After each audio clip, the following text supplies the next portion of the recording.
Okay, it says I'm live, so I'm live.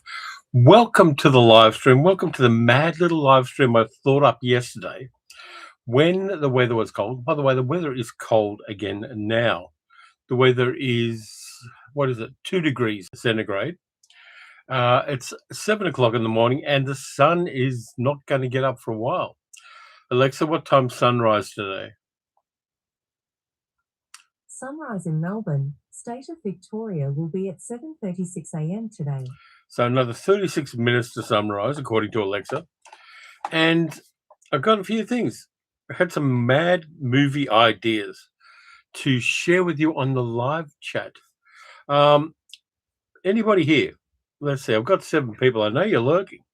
I've got 3 people already given the video a thumbs up. So thank you for that. Everybody else do it as well. Gonna have a drink.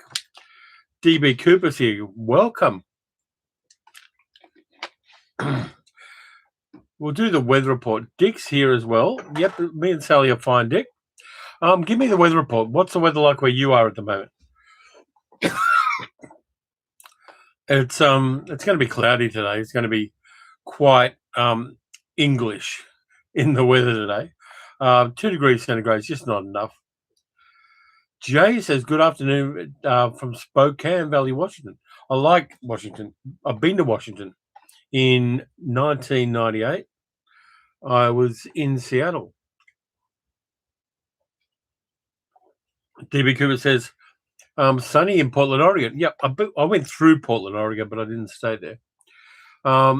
D. Lee says, hello from a hottish place. Dick says, mix of cloud and sun today.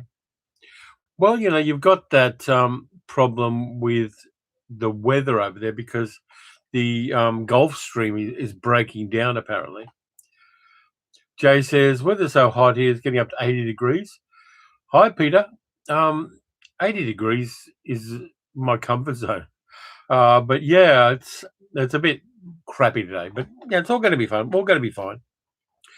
I'm sure most of you, and I'm making an assumption here, saw the video I did about Steven Spielberg's movie Disclosure Day, and it did really well on the channel. It didn't do stratospheric, but it did much, much better than most of the videos.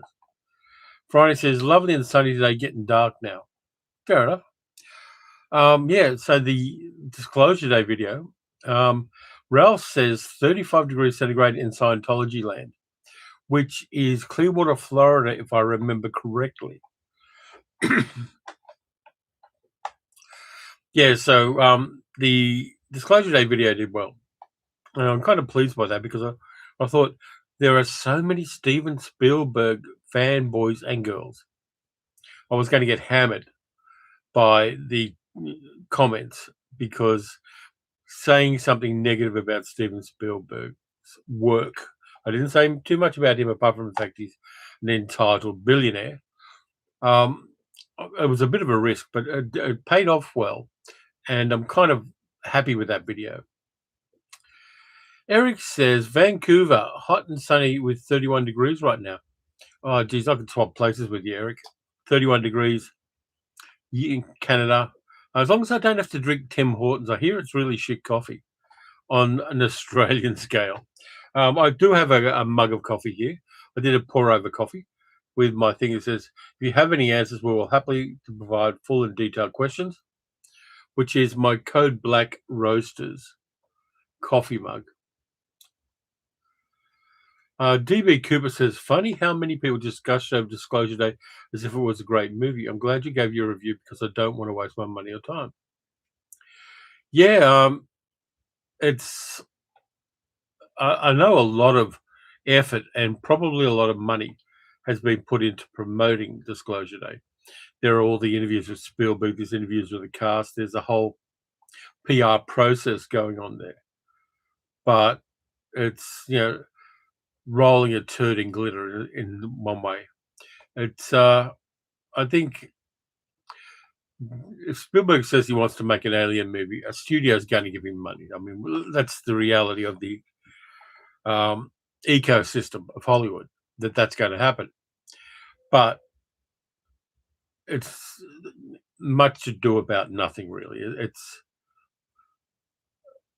I don't know what I expected when I went in there because I've got fairly low expectations of a Steven Spielberg movie. But I was surprised at how uninvolving and how I've seen this before the movie was. But he says, "No, Spielberg's a very hit and miss for me. This looks like a definite miss." I mean, see it on streaming would be my advice. People are going to have a certain curiosity about it. So see it on streaming. I mean, I was fortunate, and I am aware of my privilege on this to a degree that I often don't fully emphasize. I got a free ticket because of my Film Critic Association card. But if I had I paid for the movie, I would have been a bit miffed. Friday says, haven't seen the Spielberg video yet. It was ill from the day it came out. It does seem Spielberg does seem a bit stuck in the 70s. E.T. Close Encounters of the Triangle Obsession. He went back to something that's a bit of an obsession with him, which is, I suppose, I mean, the parallel I made in the video, just for people like Friday who haven't seen it yet, is Francis Ford Coppola made Megalopolis. He put his own money on there. He had skin in the game. And it wasn't a successful movie for a lot of people. But I found it weird and interesting. It had crazy, mad casting, and it was visually striking. It was a feast for the eyeballs, at least. And he is one of Spielberg's contemporaries, of course. And I think there's more to be said in favor of Megalopolis than there is Disclosure Day. Ralph asks, is it set in the same world as Close Encounters? Not noticeably. I mean, it's thematically similar because, aliens. But it's not in any way a sequel, and it doesn't feel like it's not in the same universe, basically. It's just Spielberg with his little obsession with light bulb headed aliens. Or as I said on Facebook, space tadpoles. Because all the aliens in Spielberg movies look like space tadpoles. That coffee is hitting the spot. But yeah, the video did well. I was quite pleased by that. And then I did a video for the other channel, Terry Travels, where I actually went to a couple of places outside Melbourne I hadn't been to. I've been to Hastings, but I went down to a place called Stony Point and did a video there. And that was a bit of fun. It was a very windy day, but you should check that one out as well, because there was a floating pier that I walked out on that goes out into the waters of Western Port Bay. And the wind picked up. And because it's a floating pier, it undulates on the waves. And it makes you feel like you're drunk walking along it. And I walked along it, and I thought, I better be careful here because this is getting quite wobbly. And it was difficult to walk a straight line walking on and off this pier, which was only like 2.5 meters wide. It wasn't an enormous pier. But apart from that, I had a good time dodging seagull shit because the seagulls owned the platform I was on. And it looks like those seagulls have been eating well. So I did that, which didn't leave me a lot of time to get a video ready for Monday. So I thought I'd do this live stream. But I checked my local cinema this week, and it's still got a lot of sessions available for Disclosure Day. Just jumping around on the subject here. And I don't know whether that was like contractually obligated of them to have a certain number of screens open for Disclosure Day, but I've got a feeling there are going to be a lot of empty seats, at least locally, for that. I would have loved to have seen something new from Spielberg, but it did make me compare and contrast. I mean, I saw Backrooms and I saw Obsession from very young and very new filmmakers, and they excited me immensely more than seeing Spielberg's movie, even though he does have a track record, and even though I do like a number of his films. I was doing in my head a compare and contrast on that, and new filmmakers are giving us new things, and I really, really enjoy that. Hi, Patrick. How you doing? Dick says that travel video was fun. We watched it this afternoon. Love the weird noises made by the wind and the water.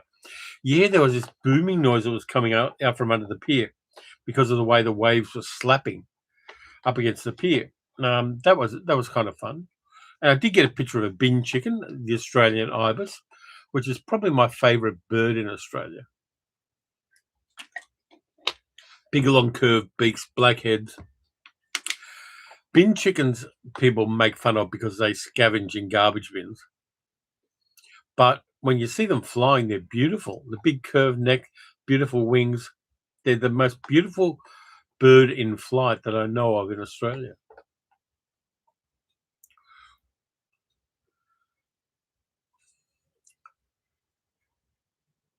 Ralph says, couldn't dig for the sounds with stomping steps and menacing breathing. Yeah, they really did make monster noises. Frank says, I'd love to see someone like a TV show of the Magnus Archives. That would be fun. Don't know what that is. Adam says, hi. How you doing, Adam? Yeah, so lots and lots of interesting stuff. Now, I've got a blocked up nose and it's draining down the back of my throat. Too much information there. I sat down yesterday just randomly. I didn't know whether I was going to make a video or just do it on the live stream. But I had these ideas of weird movie theories that I came up with while I was sitting around, not doing too much at all. I wasn't self-medicating. I don't self-medicate really, apart from prescription medications. But I came up with 10 weird ideas, and I will share them with you if you want me to. I'm going to wait for a little bit of affirmation before I do them. I'm going to have the coffee in the meantime. Oh, that is good. Yeah, so I came up with these ideas. I'll tell you what, while we're waiting for that, what I will do, I'll tell you what I watched last night, because I did. I kind of got into this habit of watching a couple of movies at night time to wind down after the day. Friday says, the Magnus Archive is a free horror story podcast. Absolutely top tier. So good. Cool. Always up for that. And I've got a feeling that things like that, things that come out in new media, we're going to start getting a little bit of funding and a little bit of support from various studios. Probably A24 and Blumhouse will be the first ones to do it. But there is going to be more support for those smaller things, Friday. So, yeah, just see where that goes. Maybe we'll do. So, last night, I sat down for a double feature. Sat down with Jill the cat, who is our older cat. She's 14 now, and she's a little bit kind of rickety. Yeah, Peter loves bin chickens as well. Absolutely. Bin chickens rock. But yeah, I sat down for a double feature. First movie I watched, which I enjoyed a lot again, and it stars an Academy Award winner in an Academy Award winning role. Jules Dassin's Topkapi, with Melina Mercouri, Peter Ustinov, Maximilian Schell. Love this film. It's mad and great. Robert Morley's in it as well. Peter Ustinov is fantastic. One of the great caper films about a theft of a dagger from the Topkapi Museum. Beautiful restoration, this one. I love how vivid it was because it showed up really nicely on the 4K TV. From 1964, if you can get a copy of this, because it really hits. And it's got there's a montage near the start when they travel to Istanbul from Greece of street life in Istanbul in 1964, which was about a year or two after From Russia with Love was filmed there. And it's a beautifully edited montage of quick cuts between street life in Istanbul, in Turkey. Love it. Just terrific. Adam says, I was responsible for a film called Siamese Cop, Siamese Twins, Good Cop, Bad Cop. It was made, though, so broken it was never released. Yeah, that's a concept, isn't it? In which way was it broken? Is it just the being put together, or the idea, or what was it? Fireman says Peter Grant, Led Zeppelin's manager, used to be Robert Morley's stunt double. Wasn't a lot of stunt work from Robert Morley in this one, but he's in there and he's having a lot of fun with it as well. And there's this weird little implication in the movie. I mean, Akim Tamaroff plays a housekeeper in the house where the criminal gang's staying. And he's clearly in love with Peter Ustinov's character. He kisses him, he hugs him. He's all over him like a rash. And that's kind of funny as well. Yeah, it's a queer character played for comedy. But there is a scene earlier on where Peter Ustinov's character is carrying one of those Muscle Man magazines from the 1960s. So there's a queer subtext to that movie in a weird way. Adam says, about Siamese Cop, the idea was good, the script and everything was poor, broken. I have a videotape somewhere. You should try to upload it to YouTube and give it a little bit of context if you can get a transcription done. Peter says, Top Carby is great. Only seen it on TV way. It does look good. It's beautifully shot. The caper sequences, of course, Jules Dassin did Rafifi, the greatest caper movie in the world. The caper sequences are good as well. Franny says, I have a copy of Robert Morley's Book of Bricks. Cool. Yeah, but I really enjoyed watching Top Carby.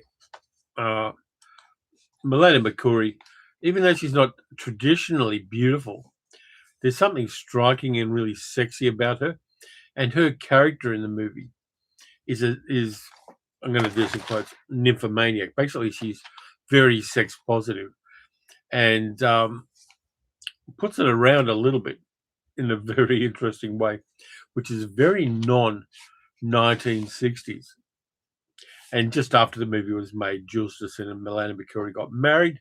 She ended up being the culture minister for Greece. Friday says, bricks in the context of Robert Morley's Book of Bricks are embarrassing faux pas. Hey, Deb. Yep, the beanie. Deb is here from Nipaluna. What's the weather like in Nipaluna, Deb? And Deb made me this beanie. She spun the wool. It's alpaca and merino lamb wool, or merino sheep wool, sorry. I keep saying lamb, but it's sheep wool. And she spun this and set one up for me and one up for Sal. And they're bloody warm. I wore it when I was down at Stony Point. And even though it was windy and cold, the beanie works. It's not particularly like multi-layered. It's one layer. But the alpaca and merino wool, it's crazy warm. It's really perfect. And apparently, according to Deb, the alpaca the wool came from, his name was Charlie. So this is like the Charlie Deb beanie. Yeah, so I'm wearing it because it is still, it's gone up to 8 degrees. It's gone up 6 degrees since I started live streaming. Yeah, Deb says Top Carby is brilliant. It is. I enjoyed it a hell of a lot rewatching it. And I also like Manos Hadjikakis' music in it. I'm putting that on my next Spotify playlist as well. Then I went a little bit darker for the second movie. And I really like this film as well. Directed by Richard Fleischer. Orson Welles, Dean Stockwell, Bradford Dillman in Compulsion, which is a version of the Leopold Loeb murders, where two privileged rich kids kill a little boy as a scientific experiment. And the guys are played by Bradford Dillman and Dean Stockwell.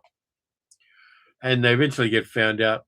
And their lawyer, who was based on Clarence Darrow, who did the Leopold Loeb case, is played by Orson Welles. And Orson Welles gets so many really good courtroom speeches in Compulsion, where he's arguing against capital punishment with a kind of folksy eloquence. Really, really good movie. And I love Orson Welles' speeches in this, which talk about compassion and talk about how governments and the public, if a murder is committed, why make us all murderers? It's beautifully eloquent. It's wonderfully done, and I really like it. I did have this on VHS back in the day, and I think I had.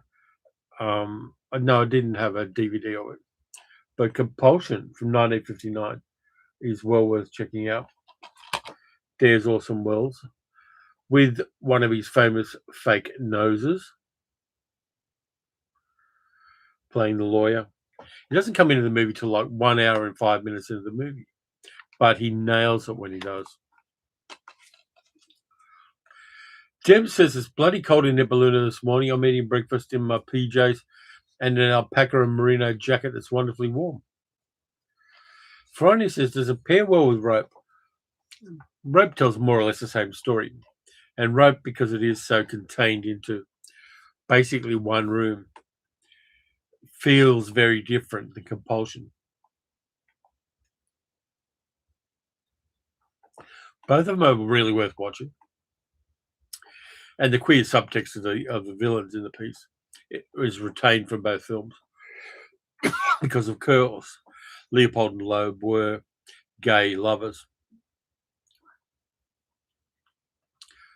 Fireman says, watch Dead Reckoning yesterday, possibly Bogart's most underrated performance. Yeah, I haven't watched Dead Reckoning for a long time. I've got a copy of it, but I haven't watched it for a long time. I mean, Bogart did some really fascinating performances. The one I really want to rewatch is The Caine Mutiny, with him playing Captain Queeg. I want to rewatch that one because it's interesting seeing Bogart play a weak, broken man. I mean, that's something that a lot of actors wouldn't have touched in the 1950s, and yet he does, and he nails it completely. But yeah, so I watched those two and had a good time. There was another double feature. Yeah, the movie that Michael Caine got his name from, the Micklewhite Mutiny. Let me just bring up my letterbox here, which of course you can't see, because I've done a couple of double features in the last few days, just because it's so shitty weather down here.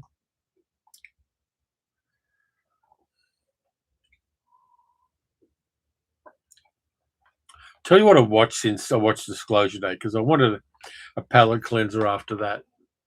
I'm not going to go on any more about that film. I rewatched A Vulgar Pleasure from a few years ago, Operation Fortune, Rue de Guerre, which is a Guy Ritchie film starring Jason Statham, Aubrey Plaza, Hugh Grant, Channing Tatum. Love it. Cool spy movie. Got a little bit fucked around by COVID and lockdowns, but it's a lot of fun. I really enjoy that movie every time I watch it. And I've seen it like 4 times already. But yeah, I always like watching Operation Fortune, Rue de Guerre, and with Carrie Elwes playing the spy leader and Eddie Marsan playing his boss. Got some nice tight action sequences in it as well. But so I watched Operation Fortune, Rue de Guerre. Then, because I got it delivered, I watched my 4K, The Fantastic Four First Steps, rewatching that film. Looks fantastic on 4K. And because Disney and its associated ancillary companies aren't releasing physical media here in Australia, I had to get it from overseas. But I did get an Amazon gift card for doing a survey for YouTube. And so I got it with that, along with a couple of other things. Adam says, gonna watch some footy. We'll join you later. Okay, thanks, Adam. Thanks for coming along. DB Cooper says, what do I think of Guy Ritchie's Revolver? Haven't seen it. It's one of the ones I haven't seen. Haven't seen all of Guy Ritchie's stuff. Is it any good? I did see Guy Ritchie's remake of Swept Away with Madonna, but that was shit. But anyway, Fantastic Four First Steps. Really like it. Like the aesthetic, the 1960s retro futurism works really well as a standalone superhero movie. Even though Doctor Doom does come in the post-credit sequence in a very subtle way, it worked for me. And they're also going to be back in Avengers Doomsday, so the Fantastic Four are going to be a part of that as well. So yeah, I mean, I like that pivot that Marvel is doing with things like Thunderbolts and Fantastic Four First Step. Looking forward to Avengers Doomsday. I'm going to see anything Marvel puts out, and I will review them for the channel. But a lot of people are going superhero fatigue, which I don't think is a thing. I just think you need to watch a variety of films, and you're not watching a variety of films. Dogstad, we're doing fine here. Having a good time on a cold winter's morning. I've still got that nasal thing at the moment, which is kind of horrible. Fire Moon says the Statham Paddy Considine in Blitz is a curious mix. Yeah, I could see that. DB Cooper likes Revolver, maybe the only personal gross gangster movie. Cool. I also like The Ministry of Ungentlemanly Warfare, which Guy Ritchie did, I think, for Amazon. That one's a bit of fun. Based on a real life operation during World War II. It's got Henry Cavill in it and Alan Ritchson. That one's a little bit of fun. And Isaac Gonzalez. I think with Guy Ritchie movies, you can't take them too seriously. They're entertainments. They're a bit of fun. It's people. I'm not sure what people go into Guy Ritchie movies with the expectation of, but for me, my expectation is gonna have a good time. Hopefully, won't always happen, but so far in the last few years, I've had a good time. What else I watched? I watched Fantastic Four First Steps. Then I watched a kind of proto-Mondo movie from 1959, which I picked up a lot of years ago, like $5 DVD bin. It's called European Nights, and it's basically a whole bunch of clips from European TV shows and nightclub acts from the 1950s. It has Domenico Modugno in it, the guy who sang Volare. It has some magic acts. It has jugglers, magicians, nightclub singers, 1950s style strippers. There's a little bit of that from the Moulin Rouge. Really interesting kind of window into upmarket live entertainment in Europe in the 1950s. And I like rewatching that a lot.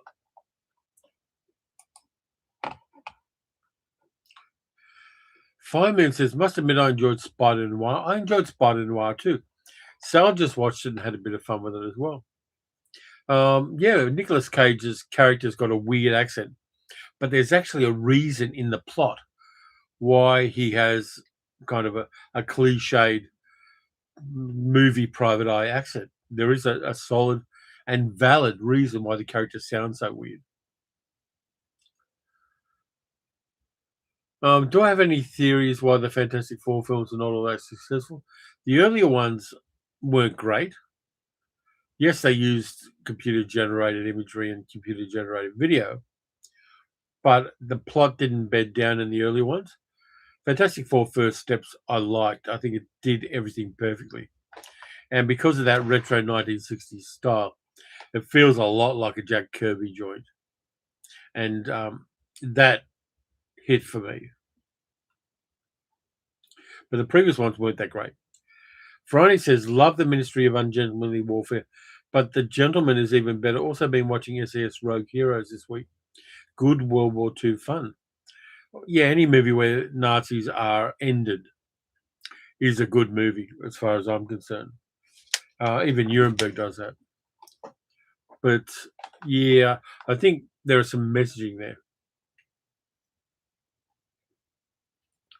DBQ says, my favorite Nick Cage film is Vampire's Kiss. Cool. I kind of like the National Treasure movies as well, which is a little bit different. I mean, yeah, they're very mainstream, but I kind of like the Nick Cage character in that one, in those ones, both of them. Got a double box set of those. Deb says the script and overall design in First Steps is far superior to previous attempts. Absolutely. And the characters now, Vanessa Kirby and Pedro Pascal particularly, and Eben Moss-Baccarat, nail the roles and now the characters perfectly. And they give them a complexity that not even the comics had. Deb says, yep, I'm a Spider Noir fan as well. Yeah, I'm looking forward to the new Spider-Man movie when it comes out as well. There's a couple of superhero things I'm looking forward to. New Spider-Man movie. Yep, I'm going to watch it. Supergirl. I'm going to watch. With Millie Alcock, an Australian actress playing Kara Jor-El, or Kara El, the Supergirl. And there's a lot of trolling on the internet of Millie Alcock saying she's not good looking enough to be Supergirl. She's perfectly beautiful, not in a traditional way, but she's short and she's feisty and she's got that insouciance that Australian actors tend to bring to roles. I'm looking forward to it. I'm going to watch it. I'm going to enjoy it probably. Deb says Pedro can fix anything, in my opinion. After I finally watch Superman, I'm totally up for Supergirl. Yeah, me too. Comes out later this month. I'm going to be there with my bum on a seat, and I'll let you all know what I think of it. The DC universe that James Gunn is developing is kind of interesting to me because I like having one main creative lead who has a very specific vision about things. And James Gunn's vision is his own thing, but it's also based on the best of that particular intellectual property in the comic books. And the story that Supergirl's based on, I've read the graphic novel of that. It's solid. It's great character development. It gives the character more than just being somebody's cousin. It gives her a grounding that I really like. Dog Dad says, hope the new Supergirl doesn't end up like the 80s version with Faye Dunaway. I don't think it will. I think it's if it finds an audience, it's going to do well. And I think the audience it needs to find is young women. Yeah, there's fanboys are going to watch it, and I'm going to watch it being a fanboy myself. But I think if they can market it towards young women, it's going to be really work. Four-Star says, you caught me by surprise. I didn't expect a live stream today. Yeah, I'm playing with the idea of doing them weekly. I don't know how people feel about that. Do you think it's too often? Or would you be okay with a weekly Monday live stream?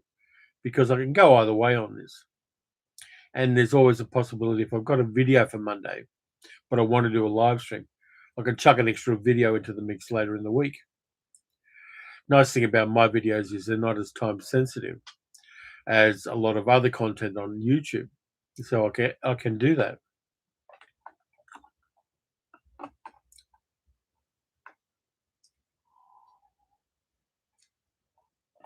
Let's see, what else did I watch? When I was down around Hastings and in that part of the world for the video I did for the Travel Channel, I'm just reaching for something here. I did hit a charity store, a thrift store, an op shop, and picked up some things really cheaply. The Salvo's op shop in Hastings has really cheap shit. Dog's dad says every other week's fine. Don't burn out too quickly. I'm not likely to burn out, but thanks for the feedback. I appreciate it. Franny says Reed Richards is smart and obsessive. Sue feels like an emotional center, and the relationship feels real. Johnny's a hothead, but not so annoying you can't watch. Ben is solid, stoic, and reliable. Yeah. It adds up to a movie that works. It does. It works really well. And the Ben Grimm isn't like, he's kind of stoked, but he's also resigned to the fact that he looks like a brick wall. And there's that nice little frisson he has with Natasha Lyonne's character. coming to terms. It's almost like coming to terms with a disability that allows you to tow a ship if you want to, and throw cars at monsters. Forsale says every week's okay. I met Jim Mooney at a flea market about 50 years ago. Had a nice chat with him. He was the original artist for Supergirl, as you probably know. Yeah, I like Jim Mooney's artwork for Supergirl. Very clean lines, and it worked well for the character.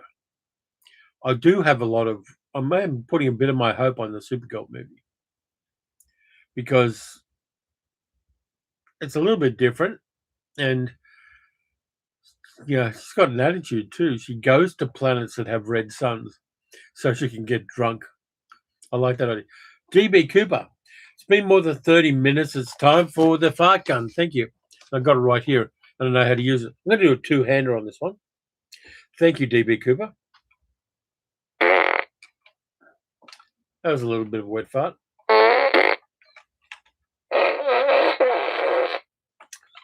Thanks a lot, mate. Appreciate it. Dog State says, speaking of Dr. Doom, I wonder how much of a payday Downey received. He would have got a substantial payday because he's a proven asset to Marvel. And he and Kevin Feige in particular have a good rapport and relationship. He gets on well with the other actors. People want to see more of him. And Tony Stark is pushing up daisies. Be interesting to see how they align his appearance, whether Dr. Doom is a Tony Stark from another universe with a totally different history. Looking forward to seeing what they play with that. Fire Moon says, if you haven't seen it, the Swedish film Watch the Skies is a cool, very original take on the UFO mystery. Good ensemble cast. KM, my name's not Terrence. Jay's here. Millie Alcock's gorgeous. Then again, I was in Darwin back in 73 when I was 12. So I always had a weakness for Sheilas. We don't call them Sheilas anymore. JB, I appreciate that. Australian women are strong and tough, and Millie Alcock has a lot of that in too. Friday says, the only downside to the Supergirl movie is that it has Lobo as a character made as a piss take, and I really don't like, but I think they got the right actor for the part. Yeah, Jason Momoa's there. I'm hoping that they don't skew it so that Jason Momoa sucks the oxygen out of the acting. I don't think it will. I think he'll come in and do a guest shot on this. But a lot of people are very much Lobo fans, in spite of what you say, Fronty, which is valid. And people have wanted to see Lobo in a live-action movie. So that's going to be a draw card for the audience as well. And the inclusion of Lobo is probably strategic by DC for that reason. Yeah, Deb says, don't call women Sheilas. We don't do that in the 21st century. So anyway, I went to this op shop in Hastings. And I don't have it with me, but I got a copy of Run Silent, Run Deep, which is a World War II submarine movie with Clark Gable and Burt Lancaster in it. And I watched it the other night. It was fun. It was good.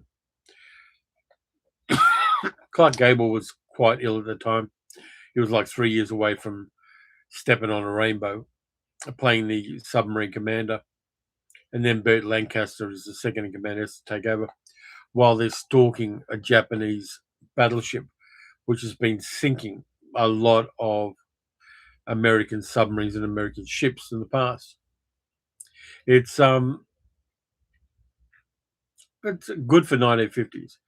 And it was made by Hector Lancaster, Burt Lancaster's production company.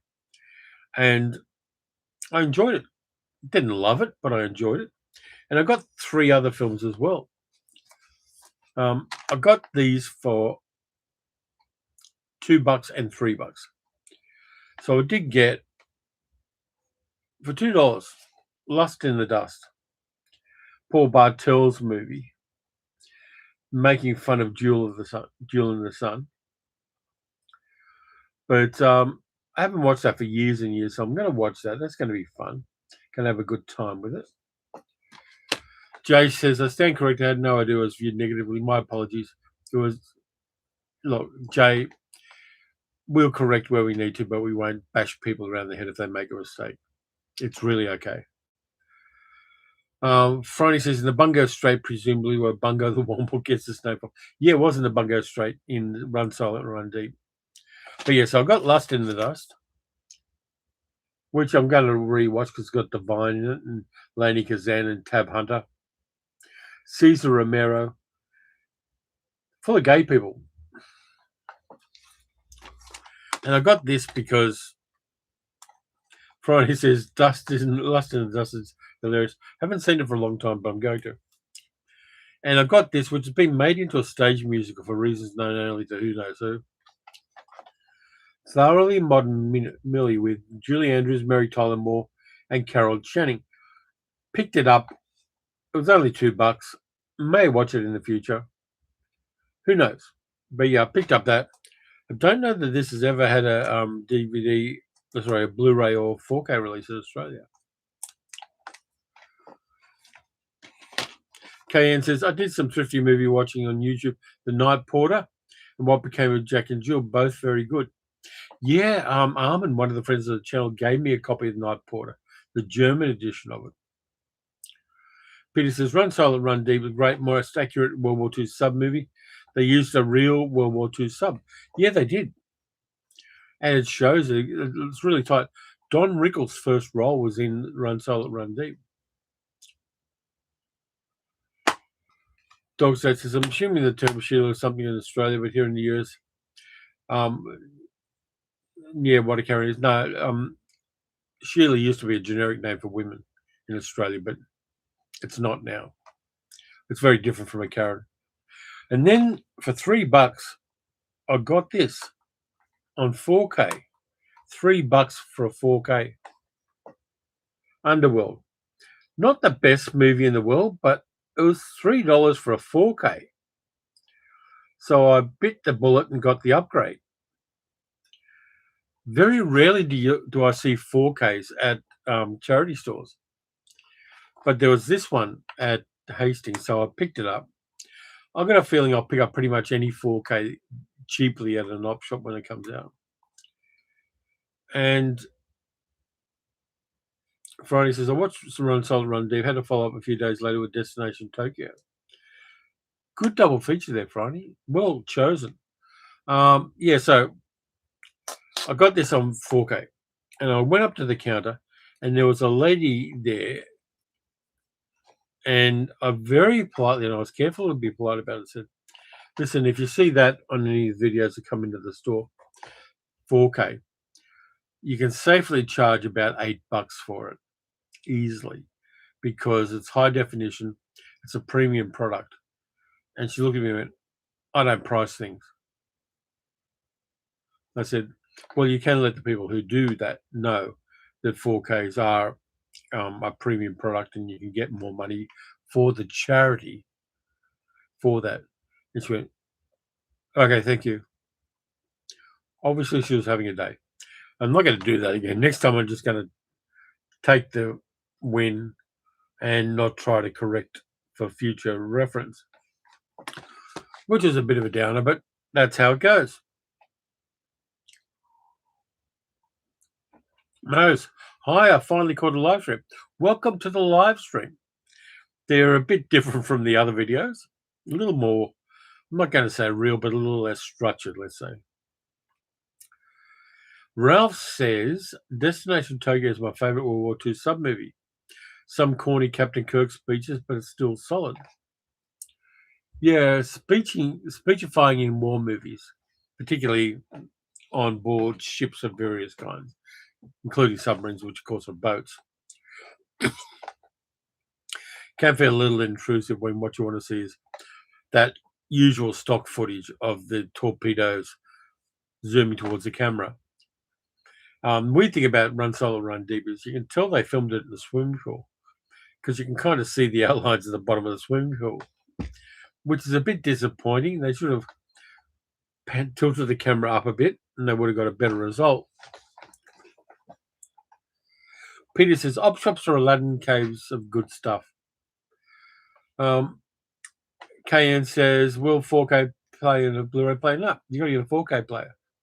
And usually 4K players require two HDMI cables because of the sheer data intensity going to the TV set. Well, no, my one does. My 4K player's got 2 HDMI outlets, and they plug into 2 of the HDMI outlets on my TV. But no, you need to have a 4K player. If you do find a 4K, I mean, this one I got 4K and Blu-ray, so I've got dual format there. Look for the dual format stuff. You can upgrade later to a 4K player if you want to, but if you see something you really want, some 4K and Blu-ray, get it. Watch the Blu-ray until you upgrade at some stage in the future. Would be my advice on that. I'm finding that I'm getting a lot of 4Ks sent to me by Imprint and Umbrella, and that format is becoming more prominent here, at least, than there's still DVDs and there's still Blu-rays here, but 4K is starting to just nudge a little further forward. Hi, Captain Laser. I'd like to see an Australian World War II movie someday. Australian Navy like the Brits and Canada's tribal class destroyers, unsung heroes. There are a few of them. There's Gallipoli's World War One. There is an Australian TV series, if you can find the DVDs of it, called Spy Force, which is kind of cool. It's made in the 70s with Jack Thompson. World War II Australian movies, because we don't tend to have enormous budgets for films, it's a little hard to find that kind of thing. The only thing even approaching that is Sky Pirates, which is our Indiana clone, which is kind of funny, as said, during World War II. Palmer's here. Hi, Palmer.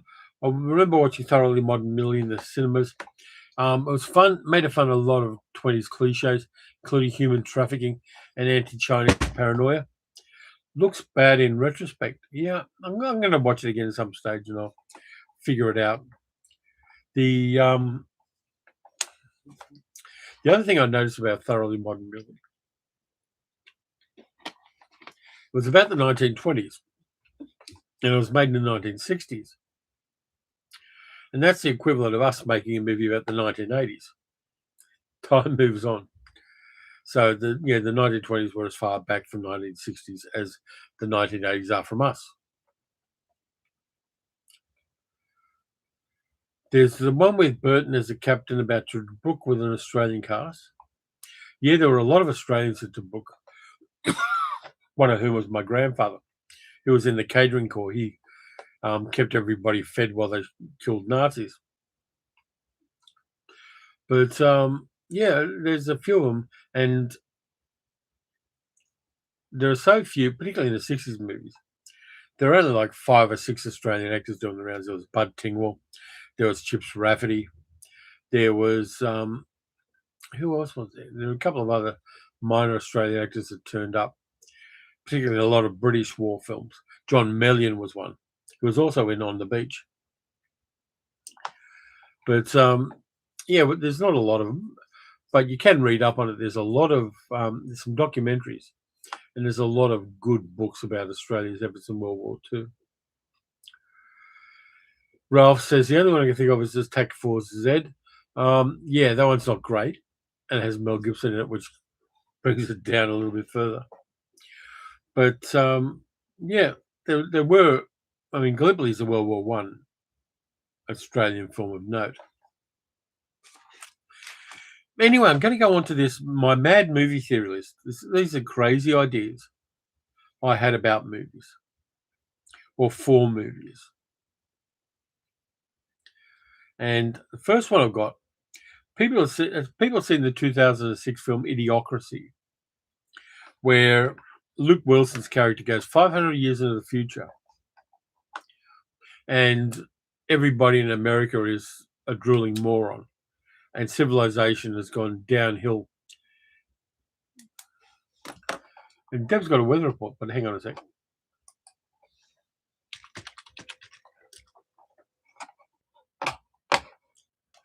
Just bringing up some notes here. I apologise.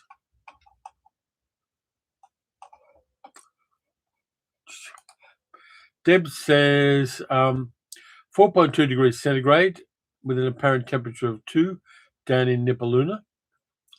Yep.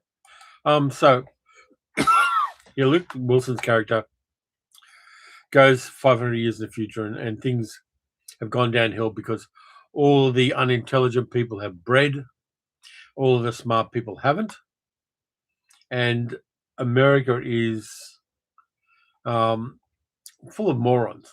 It's a social satire, I know, based a little bit on Cyril Kornbluth's novel, The Marching Morons. Maya Rudolph's in there playing Rita, who goes into the future. She's a sex worker who also goes into the future in the suspended animation machine that the Army's testing. You've got Terry Crews in there playing Dwayne Alonzo Mountain Dew Herbert Camacho, the President of the United States, who's an MMA fighter. There's a little bit of foreshadowing. Terry Crews playing an MMA fighter, American president. Now the American president is doing MMA matches on the front lawn of the White House. The parallels there kind of stand out for themselves. Forsyth says, sometimes it seems as if most of the people I see out in public are drooling morons. I think I would rather say undiagnosed mental illnesses, but I understand what you're saying. Friday says, the movie is probably why Elon Musk has so many kids. Now, with Elon Musk, it's a pissing competition. Friday, that's my theory. Anyway, and also there's the great replacement theory that white people are addicted to, all that kind of shit.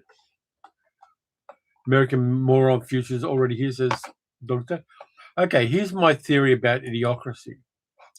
And I want to see this movie made. Idiocracy, you know how Star Trek has a whole bunch of parallel universes. They've got the evil one, they've got the Kelvin universe, they've got a whole bunch of different parallel universes. What if Idiocracy was a Star Trek parallel universe where America is full of morons, but the rest of the world created the United Federation of Planets along with Vulcan and all that kind of thing. And it just doesn't have an America in it. Because Idiocracy is very American in the sense that it assumes that America is universal. Idiocracy says all the morons are breeding 500 years from now. The world, meaning America, is going to be a shithole. But America is not the world. What if the rest of the world's zooming around in starships and they just kind of quarantine America and just let them do what they do, while the rest of the world's 500 years in advance? They've got teleportation and they've got all sorts of other things, and the Americans are left with Brawndo.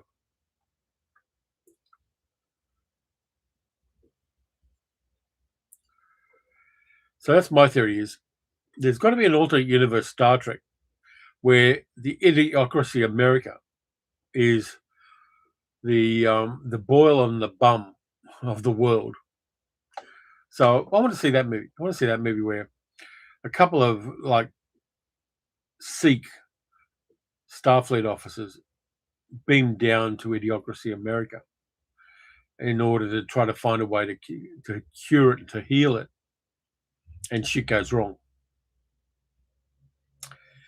Jay says, kind of like Escape from New York, but it's all of America. Yeah, kind of like that. I think that'd work. I think somebody should give me an egregious amount of money for that idea. I think that one is a winner.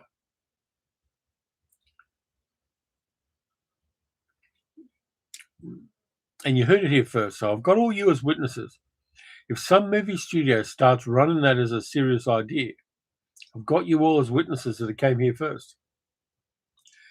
Deb says, I saw Idiocracy when it came to DVD, and I like your take on it. I'd watch that movie for sure. Yeah, absolutely.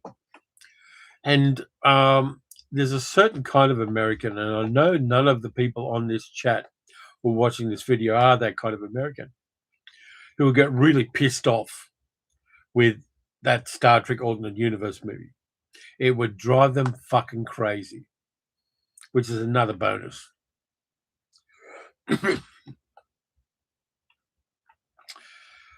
Friday says, have you seen Star Trek in the Perkening. It's what the Iron Sky guys did before Iron Sky. I've heard of it, but I haven't seen it. Kayan says, in that alternate universe, Spock is really stupid and has tiny ears. No, it's the Vulcans. The Vulcans are not on the Earth. Idiocracy is very America specific. And that's what makes it such an interesting idea to have a Star Trek without America. Dick says, 2 Australian war movies I remember, Breaker Morant and the Light Horseman. Yep, the cavalry charge of Beersheba and Breaker Morant, that was World War I as well. And I really liked the bit of the end where he goes, shoot straight, you bastards. That nails it. But yeah, Breaker Morant, people should see. It's got a moral complexity to it about warfare that I find quite interesting. Got a copy of Breaker Morant, come to think of it. I don't have the Light Horseman. But that cavalry charge at Beersheba was incredible. It's amazing that the guys actually prevailed in that. Cavalry charge against like machine guns and mortars and things. Just mad. Franny says, can we get an Emu War movie? It's comedy gold.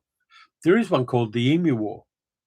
If you go to Umbrella Entertainment, they'll sell it to you pretty cheap, Franny. It's already been made.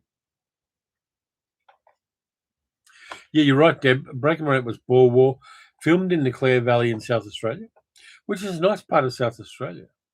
I really got to get back to SA at some stage and just have a bit of fun with that. But yeah, Breaker Morant, that moral complexity really lands for me.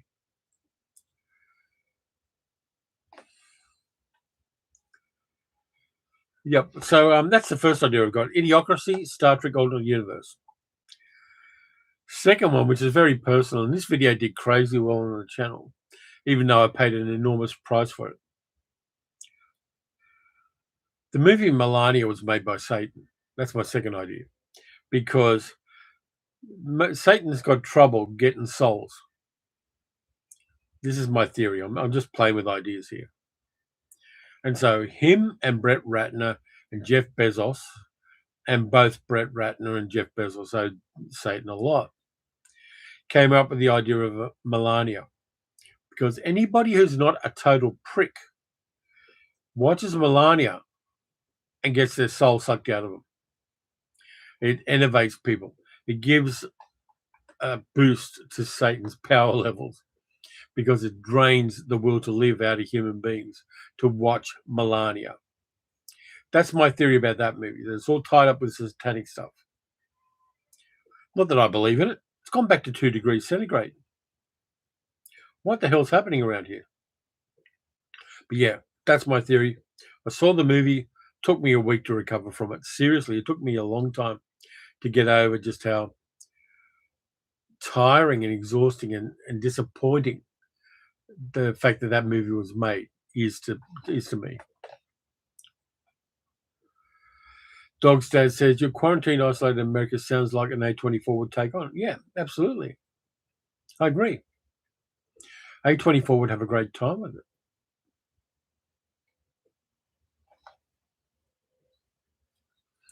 So that's the second one. I'm not going to linger on that one too long, except to say there is sufficient evidence for that particular theory.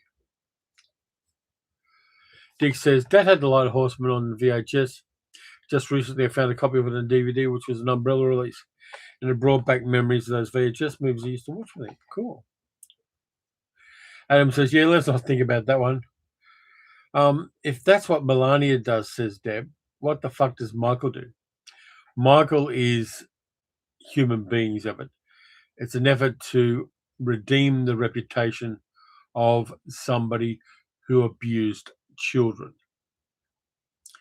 And people can argue that he was never convicted. That's because he used money to make it go away. He paid a kid $17 million US to make that problem go away in one instance. And people go, no, but I like his music. No. as somebody who survived childhood abuse, I've got no time for that argument. That movie should not exist. The stage musical should not exist.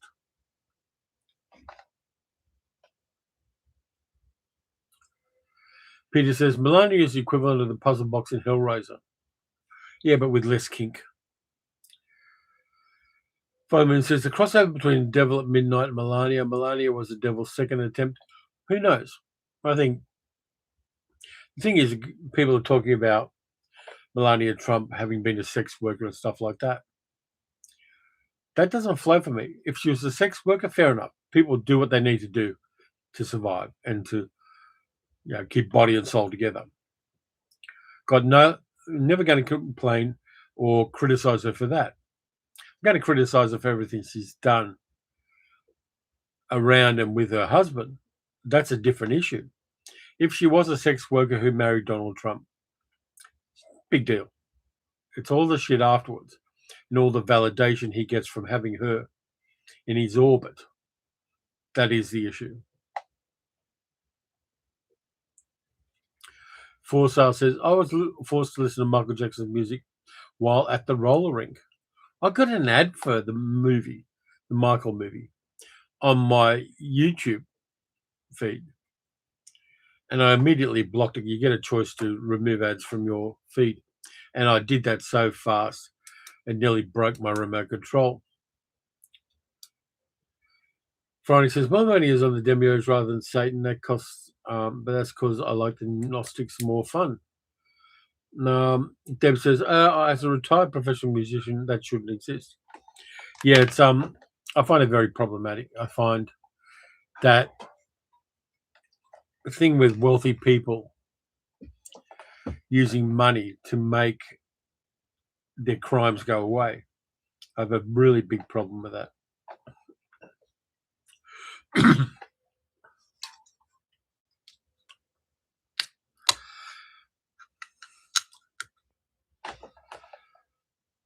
Kane says, Melania was actually a very successful stand-up comedian in Slovenia before she went to America. Yeah, sure.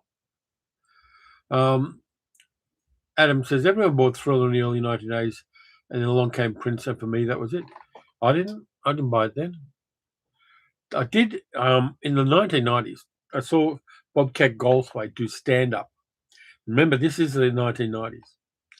Him and Tom Kenny, who became the voice of SpongeBob SquarePants, did a back-to-back stand-up gig. They were fantastic. Both of them were crazy good. And Bobcat did a thing about Michael Jackson paying off the kid in the 1990s when it happened, before anybody was saying anything about Michael Jackson in a negative way. And his line, which I'm quoting, was, for $17 million in America, you can fuck anyone. And I really respect Bobcat. I love the movies he makes. I should do a video about Bobcat Goldthwait's movies because he's had a very interesting career as a director. But I've always loved Bobcat because of speaking truth to power in a comedy gig really lands for me.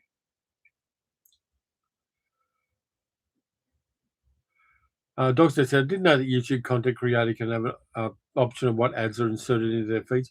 It's not what's inserted in my feed, it's what I see when I'm watching YouTube and get the ads. There is a certain amount I can control what ads come up. For instance, nobody should see gambling ads on my YouTube feeds. Things like that. And political ads I've removed as well. I don't want either of those on my on the feed that goes out to my audience. I can't control things like ads for movies that I don't like. So if people do get that movie in a feed of mine, unfortunately, I'm sorry, I don't have control over that.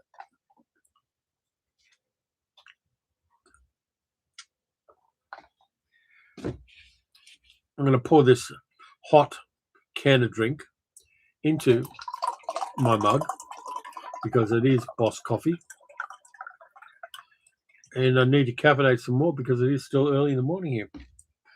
That's my fallback position when I don't feel like making a coffee. Can of black coffee with no sugar.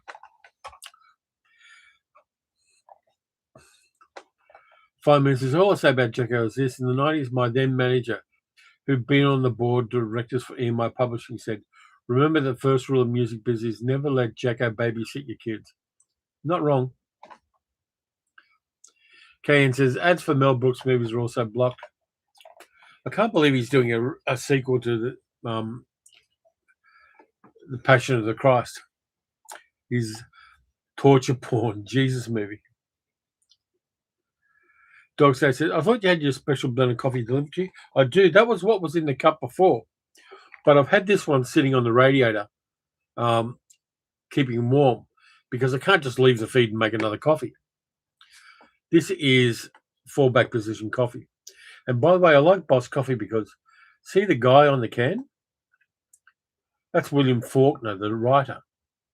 For some reason, the person, Suntory, for some reason, the guy who ran Suntory really liked the fiction of William Faulkner. So they put him on the cans.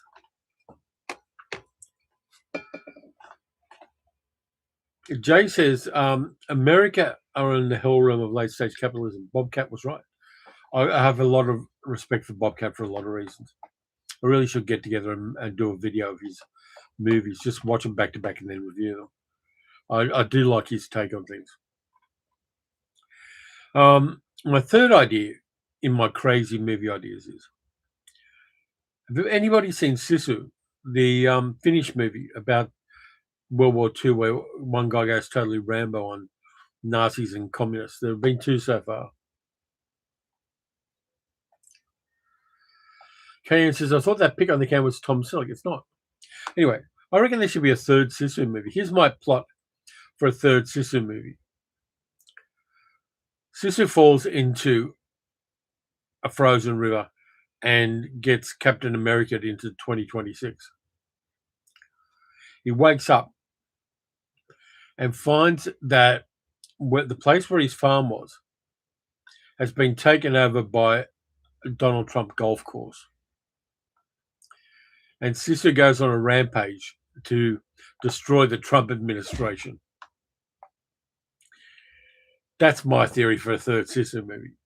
Time travel, Trump golf course, gets pissed off with Trump. Jay says Sisu is epic. Dog Dad says Sisu is batshit crazy with minimal dialogue, if any.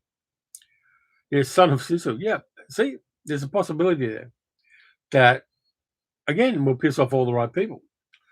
But I want to see a third Sisu movie with the time travel aspect and that kind of plot. Kayan says, I want to see Alf versus E.T. Nah, puppet versus puppet just doesn't land for me.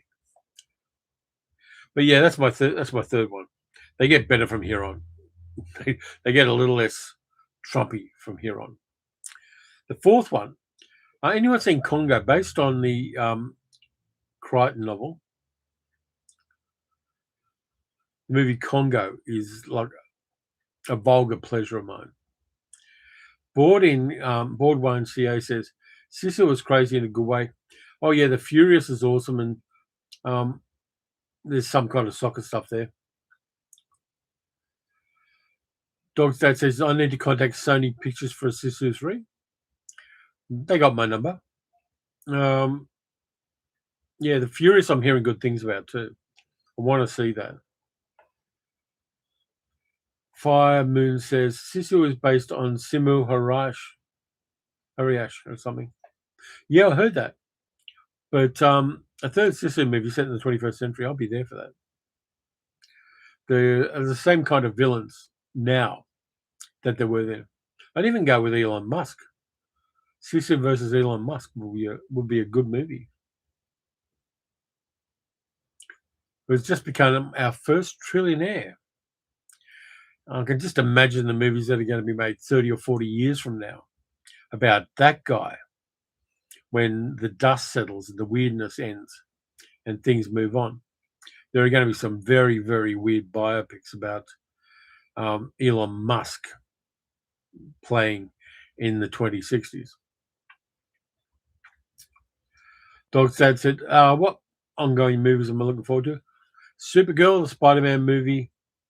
I haven't really seen a lot of what else is coming out in the Northern Hemisphere summer season. Deb says, Sissy versus Putin. That'd be like a 30-second movie, really, wouldn't it? But yeah, the superhero ones I'm looking forward to.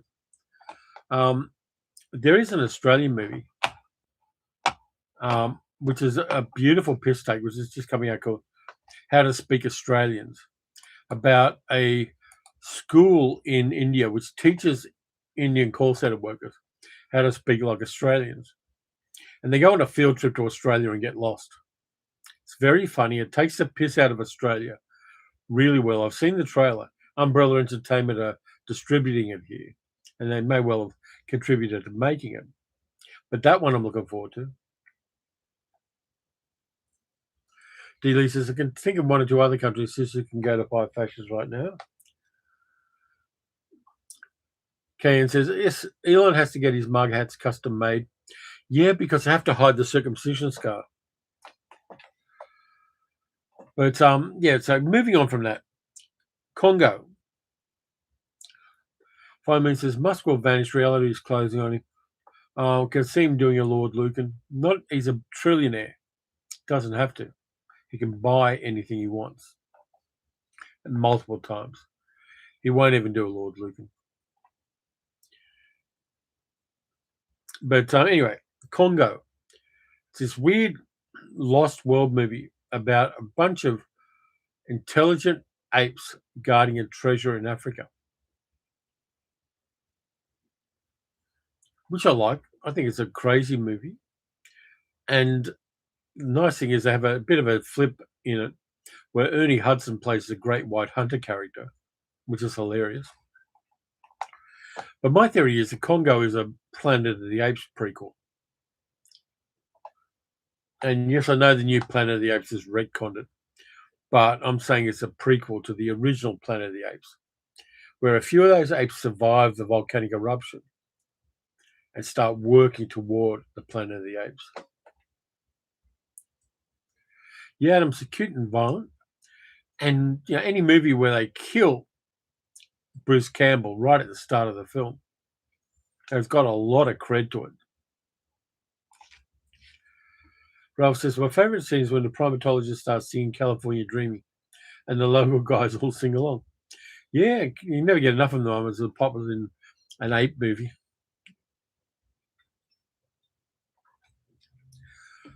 But yeah, it feels like it should be a prequel to the original Planet of the Apes films. That was one of my lesser thoughts. But Congo's fun. I've just looked up the back. I don't seem to have a copy of Congo, physical media. So I'm going to have to hunt one down. Dogstad says there's a decent, outstanding Jerry Goldsmith score. Yeah, it does have a very, it adds to the vibe of that Lost World adventure, the score. It really does contribute. I think some of the casting's a bit lame. The main male lead is a bit meh, which is a shame. But that's my theory about Congo. It's a Planet of the Apes prequel. This one you might like. This one is, and maybe the creme de la creme of this list. I looked through a list of all the Hammer horror films there are.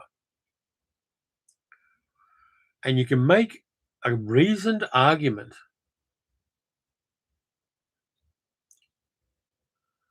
that all Hammer horror films are set in the same universe.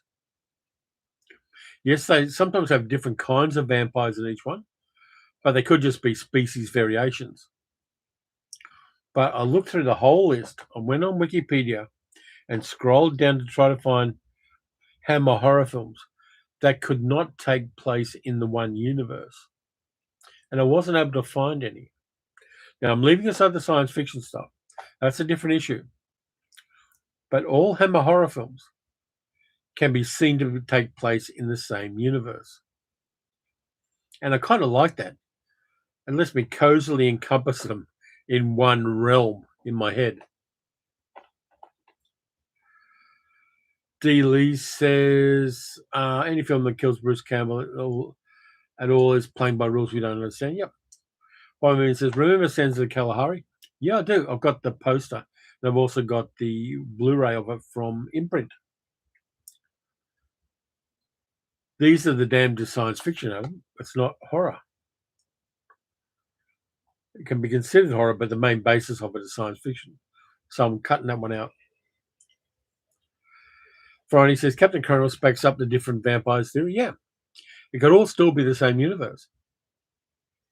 And I like that.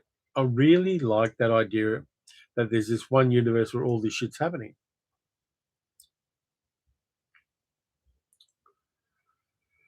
Deb says, I think that's a sound theory about Hammer. Yeah.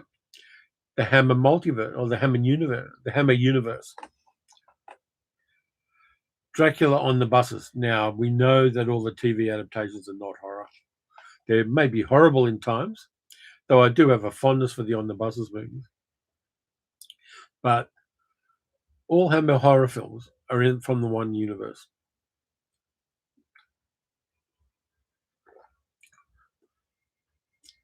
Yep, as does Dracula and the Seven Golden Vampires, the Reptile and Plague of the Zombies shot back to back in the same building sets. Yeah. A shared Hammerverse which has widespread family men who look like Michael Ripper. They do. But it plays. It really does play as an idea. And I'm going to embrace that. And I like it.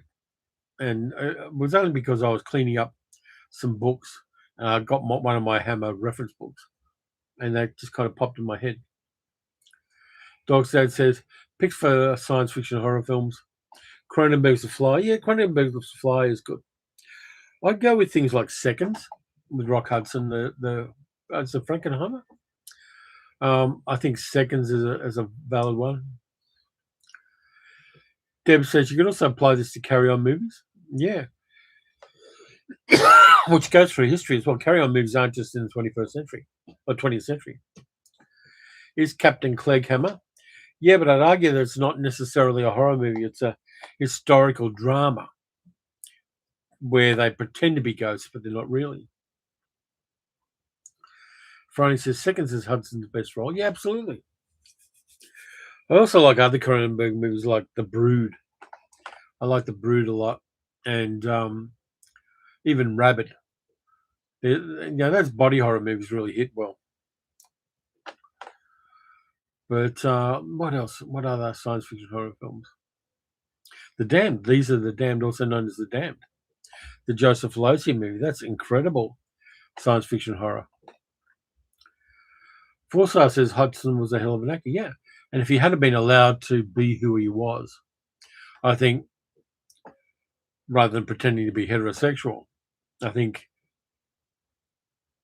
and of course, if unfortunately he didn't catch that wretched disease, I think there'd be more and more evidence of that. Had he lived to his 60s, 70s, 80s, Hudson would have been a great character actor in a number of different roles. Which is like my theory that if Humphrey Bogart hadn't been a smoker, he would have been perfect to play Noah Cross in Chinatown. Dr. Pass Whiskey. Hey, how you doing? Jumping in from Roy's Aquavitae Lock-in V pub in Glasgow. Cool. Yeah. Yeah, you're right, Franny. Just talking to Dogstad. How about the Chopping Mall, part of the Walter Paisley cinematic universe? It's also part of the Bland cinematic universe because Paul Bartel and Mary Warrenoff play the same characters they played in Eating Raoul.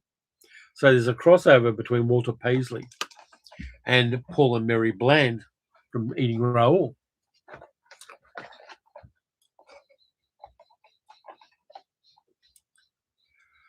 So yeah, cinematic universes, you can have a lot of fun with those.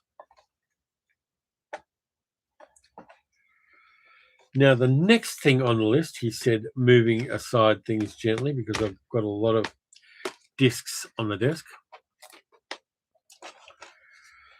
Two recent films, I think, are in the same universe. One of them was more well known than the other, but hold that thought. Dave Bautista and Brittany Snow made a really good action thriller, which didn't get a lot of love. It's a film called Bushwick.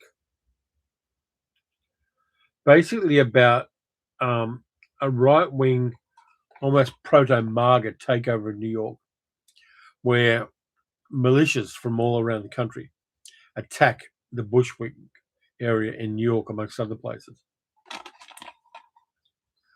Underrated little action film, which doesn't shy away from some very unpleasant realities in the Northern Hemisphere at the moment. If you haven't checked that one out, you should check it out. I think it's set in the same universe as Civil War, only earlier.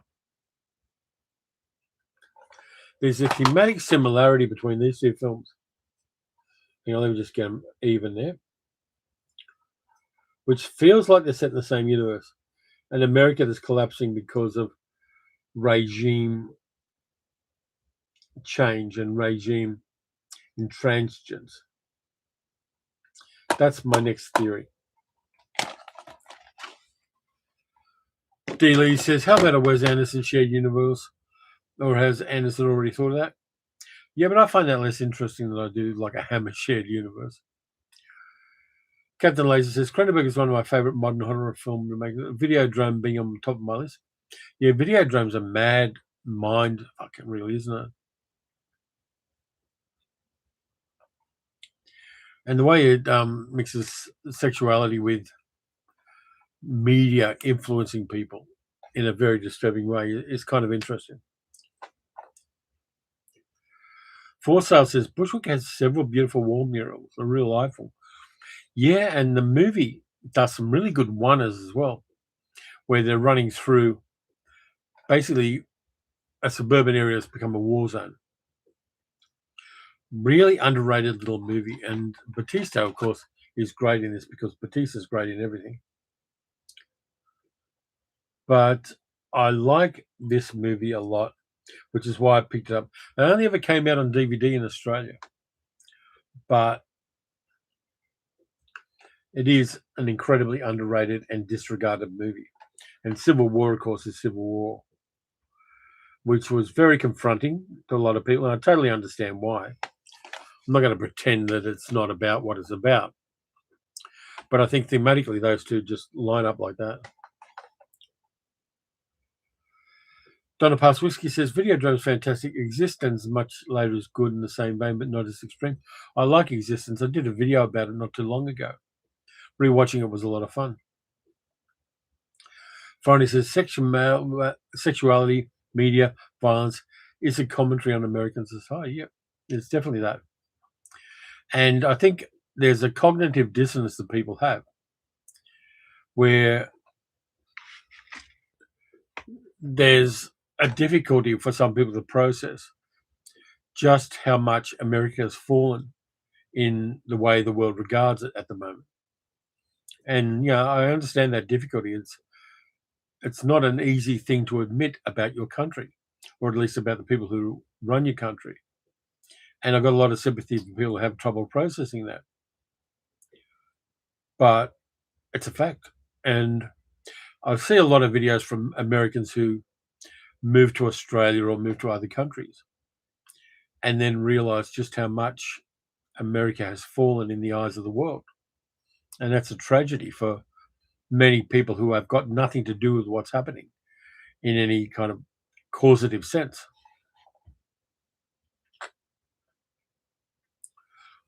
Deb says, I don't think he has great acting range, but I love Bautista in action roles. Look out for this one. Yeah, I think he does really well in it. And Friday right. Dave Bautista is a huge ally too. His mum's lesbian. And Dave has come out punching hard against people who are against LGBTQIA plus people. Gotta love him for that. He's got skin in the game and he's not afraid to use it. Dogstad says, at least Bautista is more watchable than Dwayne Johnson. Yeah, you always get the idea that Dwayne Johnson's watching himself in the mirror. And that's a big negative for an actor, whereas Dave Bautista has worked assiduously throughout his entire film career to become a better actor. And you've got to love and admire that. He doesn't look like somebody who isn't a big bruiser, but he has played characters. In the Blade Runner sequel, he plays a very non-Dave Bautista kind of character. Got a lot of respect and love for that guy. Donna Pass Whiskey says, we seem to be seeking the new lows. Same thing that happened when George W. Bush was in office, but at a new level. I can see that point, absolutely. Deb says, yeah, and I love Dave as a fellow ally. Absolutely. Ralph says, yeah, when Dave and Dwayne have made very different choices in film. I think Dave is a very intelligent man. I think that his awareness of what his gig is and deciding what his gig is, he's made some really good choices. And if Bautista's in a movie, I will watch it. Sometimes, yeah, you get disappointed, but it's never because Dave Bautista's in it. It's because the movie's disappointing. And, like Pedro Pascal. Pedro Pascal is a trans sister, and he has stood up as an ally endlessly. I think we really need to speak out when we are allies, and indeed I am, against people who want to put the world in a binary box. Fine Moon says, thousands really couldn't see that Homelander was a bad guy. Yeah, I love the ending of The Boys too. And Anthony Starr was just fantastic in that role, giving us the worst of humanity and also the weakest of humanity in the person with the strongest superpowers. I think that dichotomy is just fascinating. Dogstat says, can you say the same for Jason Statham? I like Statham. Statham does what Statham does. And the thing I like about Statham is, first off, he's never starred in a movie that didn't get a theatrical release. That's a pretty good track record. Secondly, he's a family man. He's got a wife and kids. He does the movies, goes back to his family, doesn't make a fuss, lives his life. I think that balance is what enables Statham to be Statham. And the fact that he's making a movie called Jason Statham Stole My Bicycle shows that he does have a self-awareness and a certain disregard for his image, which I really, really approve of. Deb says, I think similarly, Keanu Reeves, not a great range, but he worked hard to be better and is a great human being. Well, yeah, I sincerely hope that we don't find out that he hammers puppies for a living. But Friday says, Statham's hilarious by essentially taking the piss out of his role. Yeah, absolutely. I think you've got to have that awareness of the cliches of your role. And I can't see Dwayne Johnson doing that. He went the other path. He made the smashing machine going, I want to be considered a serious actor. So I'm going to cover myself in prosthetic makeup and make this story about this guy nobody cared about. And hopefully I'll get some awards. Didn't happen because everybody's aware that he did it to try to get cachet as an actor after the train wreck that was Black Adam, where he basically screwed the pooch and used his clout to try to elevate himself further. D. Lee says, Pedro Pascal's gotten flack from the usual suspects for his stance too. Yeah. And you're right, Franny. Dwayne destroyed Black Adam.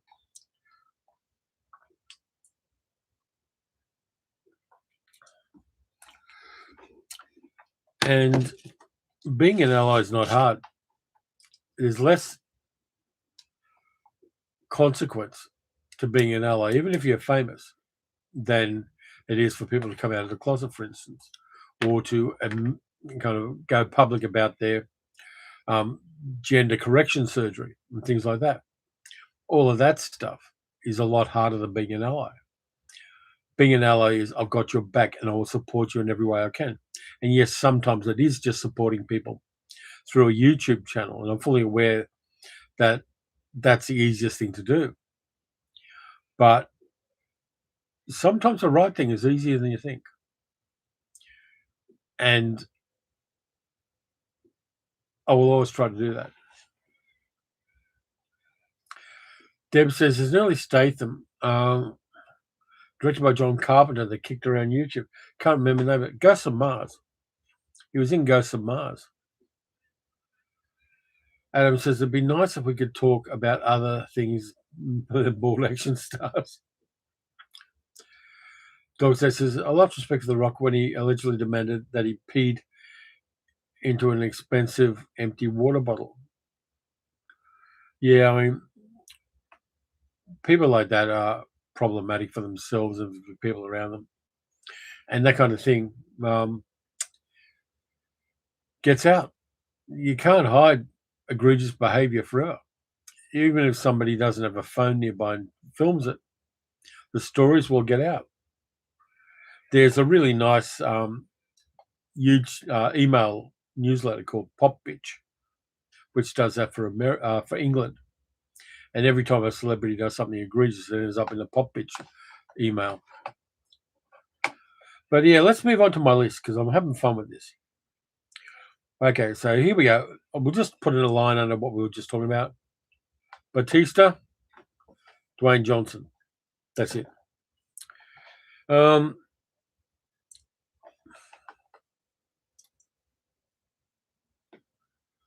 Adam says, well, I pissed myself walking down the street the other day and wasn't even in a movie. I can always do the thing with that one, Adam. Photo or it didn't happen. I'm sorry that happened to you, mate. I reckon the Sharknado movies. I was thinking about the Sharknado movies because Sal loves them. We've got a couple of Funko Pops of Sharknado. My theory about the Sharknado movies is the Sharknado movies are set in a world that's actually a simulation of the real world, which is why dumb random shit like Sharknadoes can occur. It's not set in a world. It's set in a simulation. Somebody's running a high detailed simulation of the real world.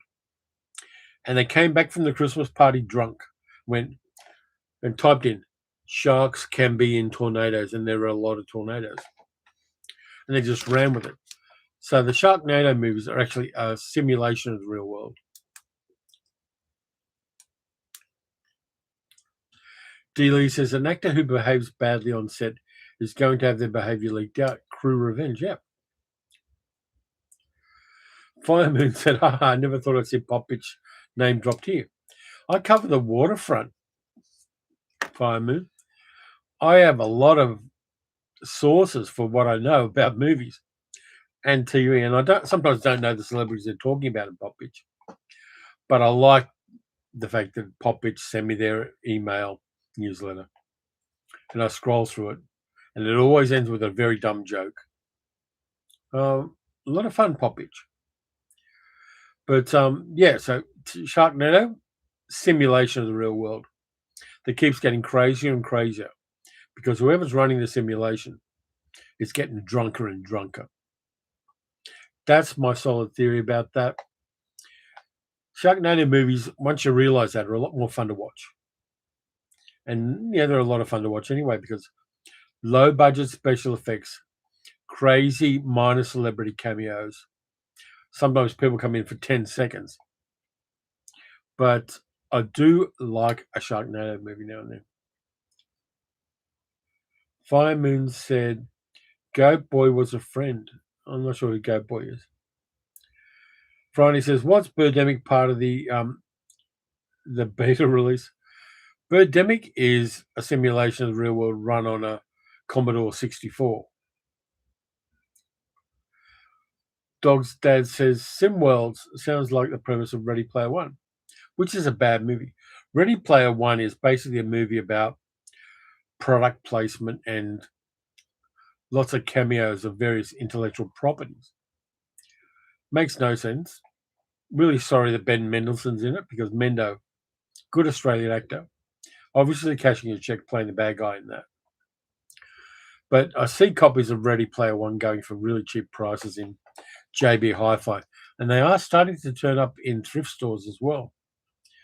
Not a movie I liked one tiny bit because all the movie, in spite of the fact it was a Spielberg movie, or maybe because of it, everybody's going, hey, look, there's a character I liked when I was a kid running around punching things. It's not good, and nobody remembers any of the character names. Ferroni says Ready Player One is a huge improvement over the book. The main character is a terrible person.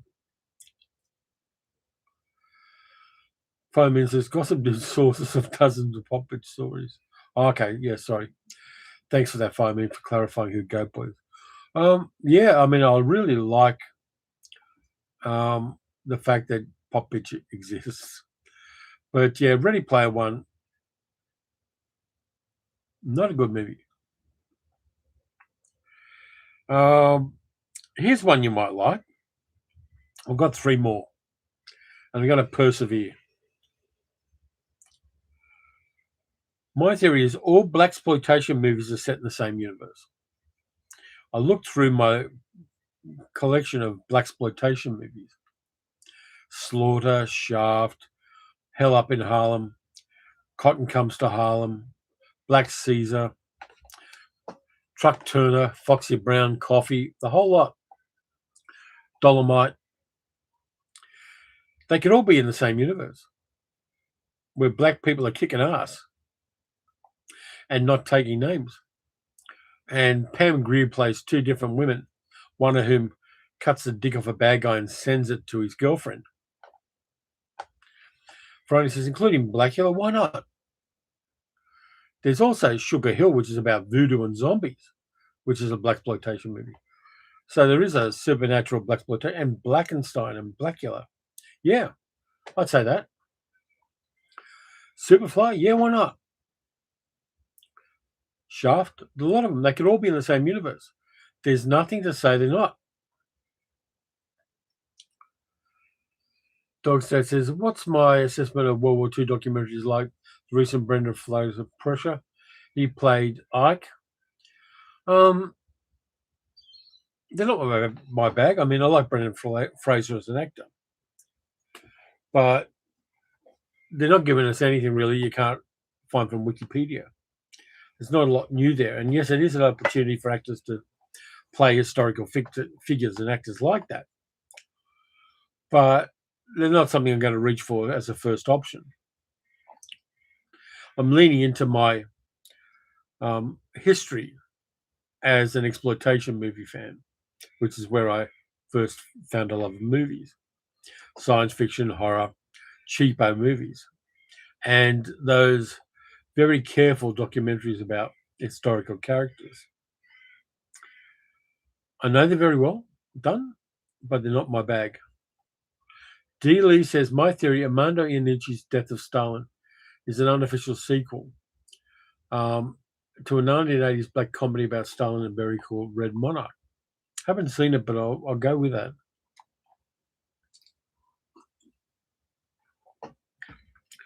And also, my theory about blaxploitation movies is backed up by a very good comedy about blaxploitation heroes called Gonna Get You, Sucker, where a bunch of aging blaxploitation swinging dicks go up against bad guys.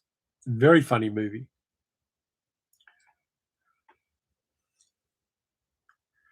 Peter says Stormy Weather was a blaxploitation universe in the 40s. Stormy Weather's great. Nicholas Brothers, love them. John Bubbles doing Shine. All that shit was great. Those 1940s movies really worked. Raisin in the Sun, Cabin in the Sky, all that kind of shit. Yeah, Franny, got to get you stuck. It's a lot of fun. Deb says, haven't seen Monarch, but Death of Stalin's great. Hollywood Shuffle's good. Robert Townsend, such an underrated creator. I like Hollywood Shuffle. Hollywood didn't like it. I wonder why. But yeah, Hollywood Shuffle works. I think it may have got a Criterion release if I'm correct. But if it didn't, it should have. Okay, 2 more.